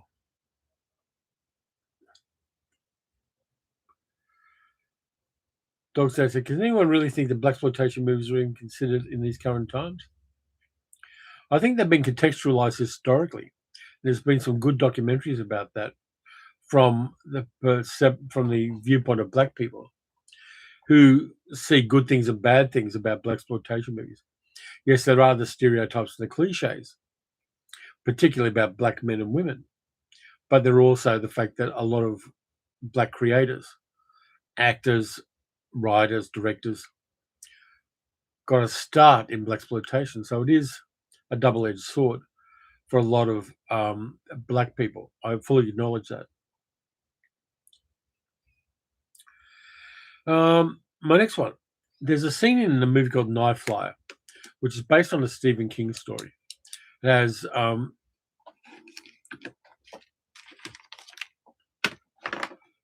basically a vampire who travels around in a light plane and attacks at night at small rural airports. And there's a scene where the hero is in a toilet, public toilet, where the vampire is, and the vampire is at the urinal pissing blood. Great scene. Miguel Ferrer's in it. He does a really good job playing the journalist investigating this thing. And that made me think that there aren't really a lot of vampire movies that talk about how vampires get rid of the byproducts of the blood they drink. So they suck people dry. There's either got to be a shit or a piss there somewhere. And Night Flyer is the only one that addresses that. And the vampire just pisses red blood, which I think is a bit of a mistake. And the other thing I think that we really need to lean into when we talk about vampire urination or shitting, how bad vampires must smell and how bad their waste products must smell. I think there's got to be a movie where a vampire goes to the toilet in some way and it becomes a toxic waste hazard for anybody that goes to the toilet afterwards. I want to see a scene like that in a movie. And also bad breath in vampires. There has been a bit of that in The Lost Boys. But people don't really lean into the fact that these giant mosquitoes, which is essentially what vampires are, must smell fucking horrible. And I want to see a movie that addresses that much, much more than Night Flyer did, which is a good scene. Mig Ferrer is fantastic in that movie. Friday says, I enjoyed the Bill Cosby movies. Might be more difficult to watch now. Yeah, Hickey and Boggs is a good movie, in spite of the fact it's got Bill Cosby in it. Jay says, got to go pick up my daughter. Nice chatting. Bye. Thanks, Jay. Appreciate you being here. Dog State says, at least you don't have to worry about a vampire having garlic breath. Yeah, and Full says they stink on us. Yeah. There's got to be a consistency there. You've got to follow through with the premise sometimes. And either that or you get a vampire just chugging Listerine to try to get rid of the smell.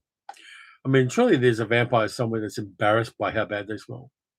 You can put that into a bit, and I'd like that. I think that'd be a character beat that I'd like to see in a movie. Adam says, I mean, if you only drink tomato juice, how would that work? Yeah, I mean, how do zombies work? I don't know. In fact, I don't want to know because I'd be tempted to make one. But yeah, those things are inconsistent. And my theory on zombies are weird because I actually talked to a guy once upon a time. I talked to a guy who ran a morgue truck.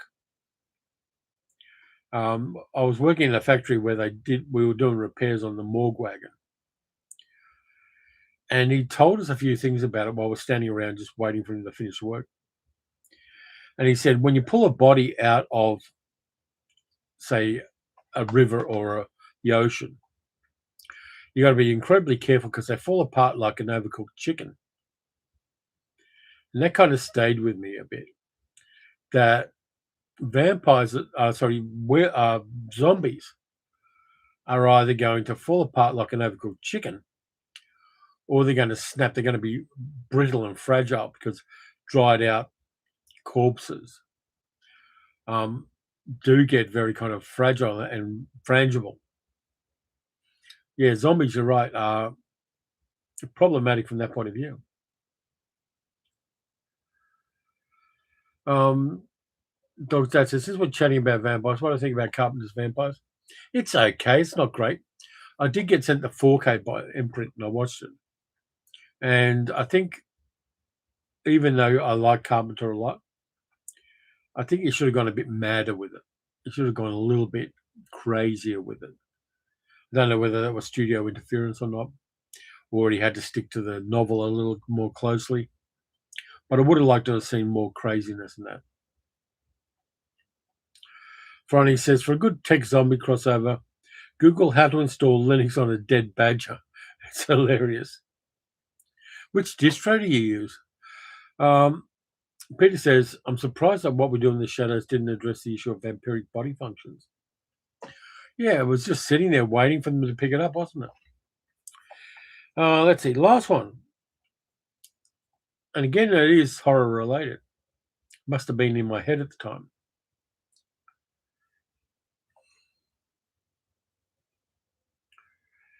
Friday says the how to install Linux on a dead badger does address which distro. Must be like a dead badger distro or something like that.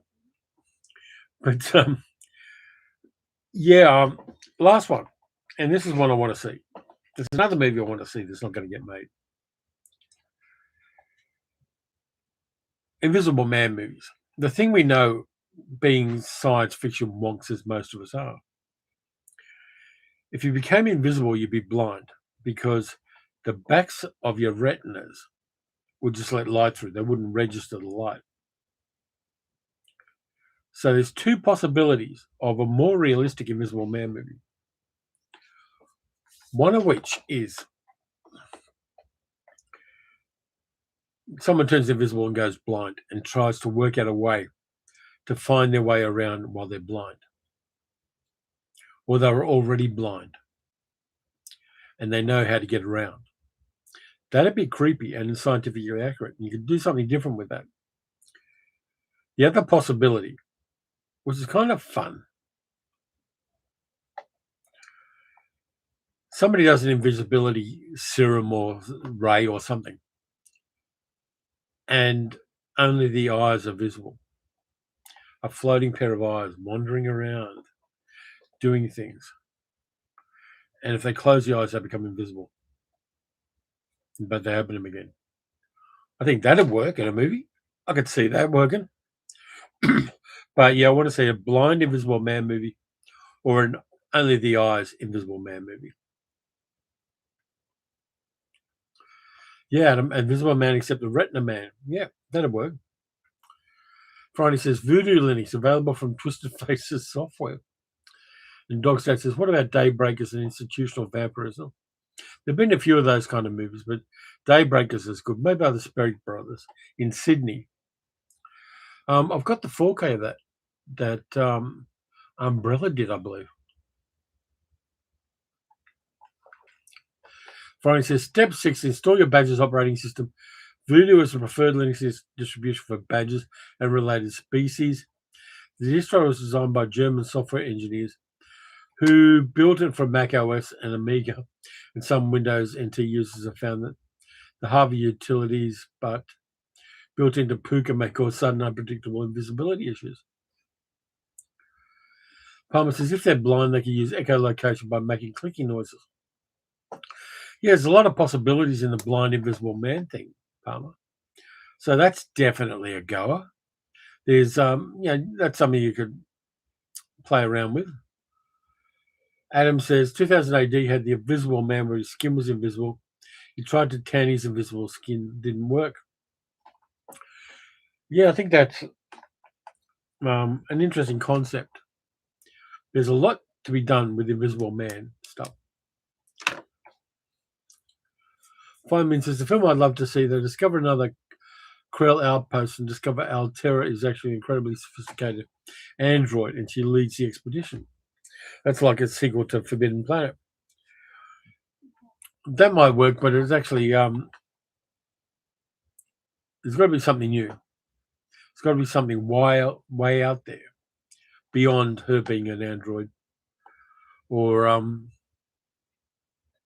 just another Krill outpost. You got to have a third act there somewhere. Like the Krill didn't actually die out, and a few of them survived and moved somewhere else. That kind of thing might hit.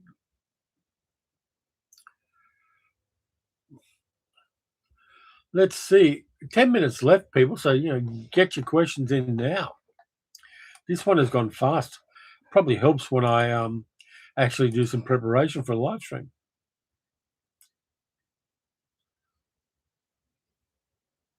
But yeah, there's lots of ideas. I'm going to have to get more movie ideas, I think, more movie theories together. Or, maybe even people I want to star together in a movie. That might be one. Let me write that down. That's a good idea.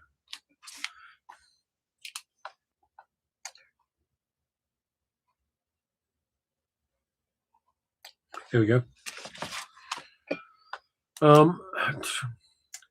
Friday says, if you want a good horror story, there's an H.G. Wells story where a sighted man finds a remote valley where the people are blind and he thinks he can rule over them only to be sadly proven wrong. Dogstat says, what about a follow-up to When Worlds Collide? There was a sequel novel. I think it's called After Worlds Collide.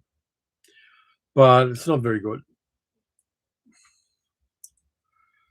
What do I think is the best Hammer horror film? That's a difficult one. There's a lot of choices. I kind of like Dr. Jekyll's Sister Hyde because it talks about a lot of modern issues, and that gender transitioning in that movie is kind of interesting. I like that one. It's not the scariest Hammer horror film. Plague of the Zombies is really good too. Andre Morell is really good in that. What do you people think?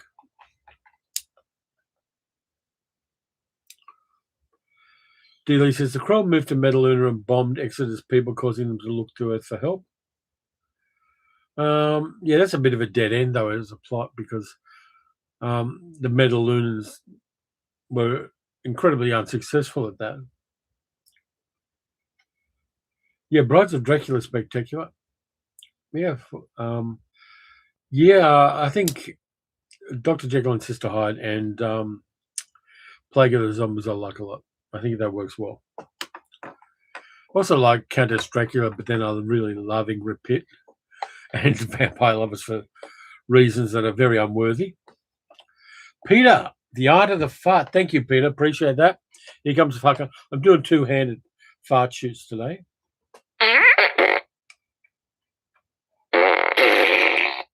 That was a good one. Appreciate it, mate. Thank you. Adam says, Dracula 1872 is wonderfully camp. It is. Very 1970s, but it's like 1970s as seen through the lens of middle-aged men. And that was always a thing with a lot of 1970s movies, where they were trying to do youth culture, but all the people writing the scripts were middle-aged men lusting after young girls. Friday says, it's called Country of the Blind. The blind are not disabled, they grew up without sight. That's that story we were talking about earlier. Deb says at the moment Devil Rides Out, but someday it's Plague of the Zombies. Devil Rides Out's really good. I like that too. I like the fact that they've tweaked the special effects on that as well in the most recent releases to make them look less egregiously bad. And it may be Christopher Lee's best Hammer role, playing Richelieu. He really liked Dennis Wheatley's work, and so he leaned into The Devil Rides Out, which I do have a copy of. I have all of those Hammer releases that were done about 15 years ago on Blu-ray, and they all have great extras in it, and they're all remastered. They came out here in Australia for like $20 each, and they're all terrific. Adam says, wish The Devil Rides Out was part of a series. There were a whole bunch of Richelieu novels. I think one of them was set against Nazi occultists in World War II as well. So you may want to track those Dennis Wheatley ones down. They may well be on either archive.org or Gutenberg. And I do sometimes see Dennis Wheatley novels in secondhand bookshops. James Bond but evil hunting? Well, you could argue that James Bond does that. There were a lot of evil bastards that James Bond ended up putting in the ground.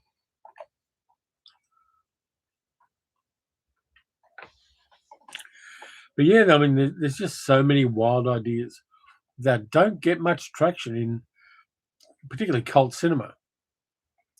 And I like the fact that I can just play with them. Dog's dad says, what's the consensus of the frequency of the live chats? Wheatley was kind of the Ian Fleming horror, says D. Lee. I'll tell you what I'll do, Dog's dad. Next live stream, the next scheduled live stream is next week. That's the one that's the scheduled one. I'll put up a poll next week on next Monday, my time, in that live stream. It's a bit late to do it for this one. Asking whether people want them weekly or fortnightly. I think that's a fair way to do it, to give everybody. I should have thought of this an hour ago, and I apologize I didn't. I'll blame the earliness of the hour. But thank you for that idea. I will put it to a poll in the next live stream next week. Does that sound reasonable? Feynman says, Wheatley was an awful person, racist, ableist, and misogynistic. Sounds like somebody in the 1920s, which he was. Friday says, I'm glad they removed the anti-French homophobic parts of the books of The Devil Rides Out. Good. Wheatley was a big fan of William Hope Hodgson, yeah. That's one of the problems. There's a whole bunch of good adventure stories from the first half of the 20th century. But they're fucking awful as far as being racist, misogynistic, homophobic, all that kind of stuff. And particularly anti-anyone's not British. And, of course, British itself being a racist thing because it rakes in Northern Irish people, Scottish people, and Welsh people who are separate nations in any real term. Dogstay says you're a good man. Thank you. I will put that poll up right from the very start, and we'll let it run for 2 hours, and we'll have a result by the end of the next live stream. My friend Jamie, who does travel vlogs, does a lot of polls on her live stream, so it reminded me of that. But there's a lot of possibilities for those old adventure stories, as long as you cut out the rotten bits. It's a curate's egg, really. You got to eat the good stuff, but not the bad stuff. Dog says, it's got to go. You, Mad Girl, and the cats be well. Thank you very much, and I appreciate your input this time around. Take care of yourself. D-Lee says, Bulldog Drummond, anti-Semitic character originally, yeah. I do like the Richard Johnson Bulldog Drummond movies from the 1960s. They were kind of fun. Deadlier Than the Male and Some Girls Do. A lot of fun, those movies. Adam says, people from the past were generally racist. A lot of the people now are too. I'm finding that increasingly or they're willing to excuse racism because they want something else from the racist person, particularly in politics. That's going to become a big issue in the next 5 years. Dark Song gives The Devil's Ride Out some serious side-eye, and The Lost Continent by Hammer is a Wheatley book, but The Atmosphere is Hodgson. Yeah, The Lost Continent's mad. I love The Lost Continent for that. It's just, they went with all the crazy ideas that were in the novel. And just, totally went to town with them. DB Cooper says, see you soon, Terry. Enjoy your day with yourself. I will. We're going out to take some things down to charity stores. So I'm going to get a chance to look for some more DVDs and Blu-rays and all of that kind of gear. So we're almost there. We're less than a minute away. Deb says, got to go, everybody. Thanks. Glad you and Sally like to be here. Stay warm. Lost Continent is wonderfully batshit. Okay. We really must knock that naughty clock that says it's time to go. It goes so fast. Our time has passed, and we must end our show. So we've got about 20 seconds left. Everybody, have a good sleep or have a good day, whatever you're doing. Look after yourselves. Watch some mad movies. Don't just watch good or bad movies. Watch some really bug fuck crazy movies. They're going to restore you. They're going to be fun. They're going to be the cure for all of those bad films that are being jammed in your face by advertising. All of that stuff. So anyway, take care of yourselves. I'll be back with the midweek video soon. I really enjoyed this one. So thanks a lot, everybody. It really went well.